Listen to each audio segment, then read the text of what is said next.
In the sweltering summer of 1847, 13 members of the prominent Bogard family perished within hours of one another in their opulent Garden District mansion in New Orleans. Official records, buried deep in the Louisiana State Archives, attribute the deaths to a sudden fever, but hastily scrawled notes in the margins hint at a darker truth. Dr. Armand Thibodeaux, the attending physician, confided in his private journal that he had never witnessed such synchronized agony, with symptoms unlike any known disease. The victims' fingernails blackened, their tongues swelled purple, and their final screams reverberated through the mansion's halls until dawn. Most disturbingly, every death occurred precisely 90 minutes after the family's traditional Sunday supper. The sole survivor was Violet, the head cook. For over 170 years, this tragedy has remained one of New Orleans' most closely guarded secrets, shrouded in shame, fear, and deliberate silence. Tonight, we unravel the truth behind that fatal supper and the annihilation of an entire bloodline in a single night. New Orleans in 1847 was a city of stark contrasts, where grand mansions stood as monuments to wealth built on human bondage. The Garden District, with Spanish moss-draping wrought iron balconies like funeral shrouds, housed the city's sugar plantation owners, cotton merchants, and shipping magnates. The Bogard Mansion, a three-story Greek Revival masterpiece with towering Corinthian columns, was a crown jewel. Octave Bogard, 43, had inherited the house and a vast sugar plantation from his father, along with a reputation as a harsh disciplinarian. His wife, Celeste, a delicate Creole from a prominent family, turned a blind eye to his cruelties to maintain her social standing. Their 4 children at Ian, 19, Margaret, 17, Philippe, 15, and Amélie, 8, were raised to view enslaved people as property no different from fine china or silver candlesticks. The household included Octave's brother, Auguste, and his wife, Lucille, with their twin sons, Henry and Louis, both 14. Auguste managed the plantation's city affairs, while Lucille hosted salons for New Orleans' cultural elite. Octave's mother, Grandmere Bogard, 78, wielded significant influence, and Celeste's spinster sister, Tante Felicite, observed everything with a sharp tongue and sharper eyes. Within this world of privilege lived 26 enslaved individuals, each bearing invisible scars.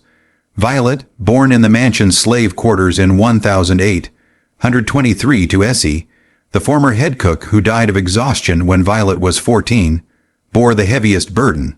Thrust into the kitchen at a tender age, she fed the family that owned her. Violet's culinary skill was almost supernatural. Her hands knew precisely how much spice to add, how long to darken a roux, and which herbs transformed simple ingredients into masterpieces lauded across New Orleans society. Yet her talent came at a cost. She worked 18-hour days, rising before dawn and collapsing past midnight in a windowless room with a straw mattress, a single change of clothes, and her mother's wooden cross. As head cook, she upheld the Bogards' reputation for fine dining, but was forbidden from tasting her creations, relying on sight, smell, and intuition. Octave took perverse pleasure in reminding her that while she crafted meals fit for kings, she would eat only scraps. The other enslaved people regarded Violet with respect and pity.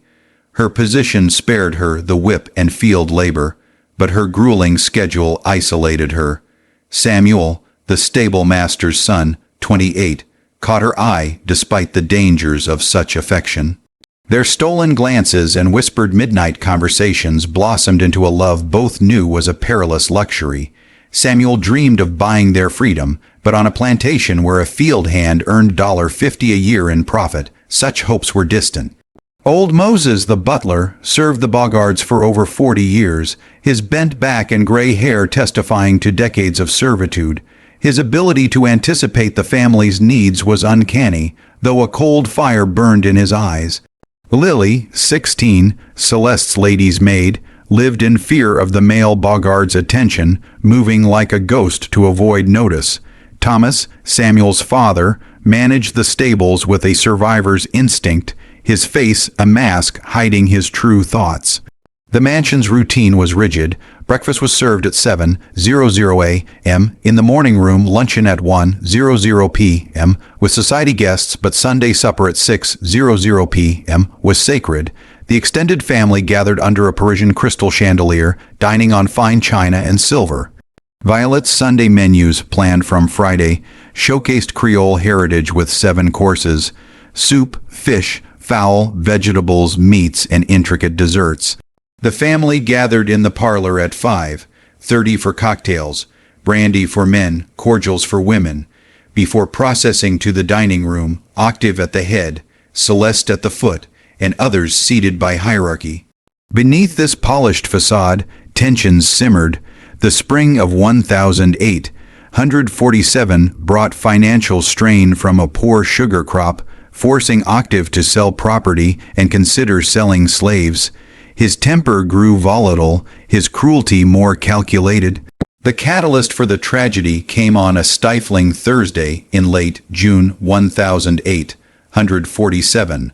Violet, preparing canapes for a dinner party, heard Samuel's distressed voice from the courtyard.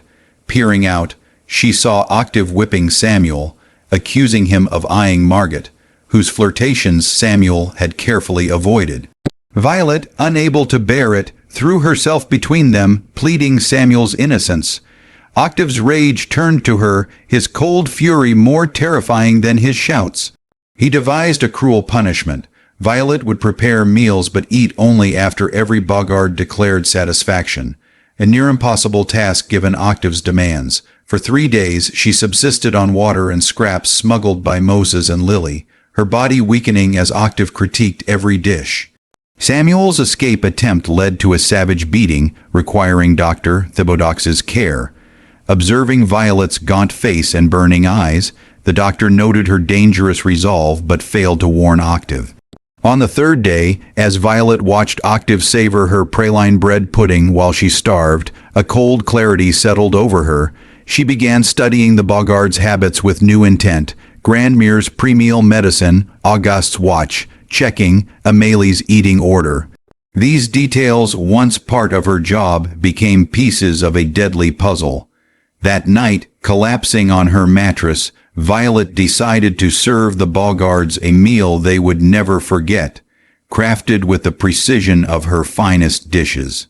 As summer progressed, she masked her intentions, resuming duties with quiet efficiency. Old Moses noticed her movements turn mechanical. Samuel saw her warmth replaced by a snake-like coldness, but the boggarts, pleased with her apparent submission, remained oblivious. Violet's research extended beyond cooking. At the French market, she visited herb vendors and medicine women, learning about plants with dual properties, curative in small doses, deadly in larger ones. New Orleans' blend of African, Caribbean, and Native American traditions offered a wealth of knowledge. Mama Bridget, a 90-year-old Creole vendor, shared insights on herbs causing stomach pain, mushrooms mimicking fever, and roots affecting heart rhythm. Violet absorbed this, calculating dosages and timing. She conducted subtle experiments, adding trace amounts of herbs to dishes to test reactions. Auguste's indigestion, Philippe's nausea, attributed to summer heat.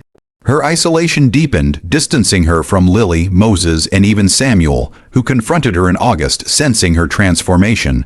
"I'm going to take care of everything," she told him, her calm terrifying. The opportunity came in late September when Octave announced a grand Sunday supper to celebrate a successful sugar harvest, restoring the family's finances. The guest list included Judge Honor Dufresne, banker Edouard Blanchard, merchant Elie Boudreau, Reverend Father Antoine Marigny, Dr. Thibodeaux, and Mayor Auguste Chouteau, totaling 23 guests plus the 13 boggarts. Octave decreed all house slaves remain present, ensuring everyone who had humiliated Violet would witness her retribution. She prepared with obsessive care, selecting perfect ingredients and crafting a menu of turtle soup, pompano, stuffed squab, beef, pork, vegetables, and her signature praline bread pudding. On Friday, she visited Mama Bridget for the final herbs. "You sure about this path, child?" the old woman asked. Violet's unflinching reply, "I'm too far down the road to turn back." That weekend, Violet's preparations took on a ritualistic quality. She worked alone, guarding her sauces and seasonings, her silence eerie. Samuel, sensing doom, begged her to reconsider, but she was resolute. "I've already been destroyed." Sunday, October 3, 1847, dawned cool, the mansion alive with preparations. Violet orchestrated the kitchen with scientific precision, tracking everyone's movements. The dining room gleamed with Limoges china and Irish linen, candles casting a warm glow. Guests arrived, their presence elevating the event's importance. Violet added her deadly ingredients with pharmacist-like care, calculating doses for each diner's constitution, ensuring symptoms would build gradually and strike simultaneously. At 6:00 p.m., Moses announced supper, and the procession entered the dining room. The turtle soup drew raves, its herbs the first component of Violet's poison. The pompano and squab followed, each course laced with substances building toward a lethal crescendo. Conversation grew jovial, wine loosening tongues, but Violet noticed subtle signs. Auguste's diminished appetite, Celeste's discomfort, Philippe's flush. Dr. Thibodeaux observed Grandmere's swallowing difficulty and Henry's sweating, but dismissed them. The dessert praline bread pudding delivered the final dose, its perfection masking its deadliness. Mayor Chouteau and Judge Dufresne praised Violet's genius, octave toasting her as Louisiana's finest cook. Minutes after dessert, chaos erupted. Auguste clutched his throat, Celeste's hands trembled, and Grandmere collapsed, shattering glass. Amélie's cries weakened. Mayor Chouteau crawled in agony, and Dr. Thibodeaux, battling his own symptoms, realized a mass poisoning was underway. Symptoms: abdominal pain, nausea, breathing difficulty, progressed rapidly, overwhelming the body's defenses. By midnight, the mansion was silent, the 13 Boggards and their guests dead. Violet stood in the kitchen, tears of release streaming down her face as Samuel, who had stayed out of love, confronted her. "I served them what they deserved," she said. Dr. Thibodeaux, surviving due to smaller portions or medical exposure, listed the cause as sudden fever. In official records, knowing the truth was unprovable, Violet's poisons, naturally occurring and expertly combined, left no trace detectable in 1847. The plantation was seized, the mansion stood empty, and the enslaved were sold, Samuel dying 2 years later. Violet vanished, some say sold, others claim she escaped to the north or lived incognito, feeding New Orleans poor. Dr. Thibodeaux's journal, discovered a century later, admired Violet's precision while grappling with her morality. She was driven to become something she never wanted by a system we all tolerated. The mansion, reoccupied in the 1850s, gained a haunted reputation. Guests fell ill, servants smelled phantom cooking, and cooks saw a young black woman by the stove. Used as a Union hospital during the Civil War, it saw mysterious illnesses. Demolished in 1894, the site became a park where locals report strange occurrences.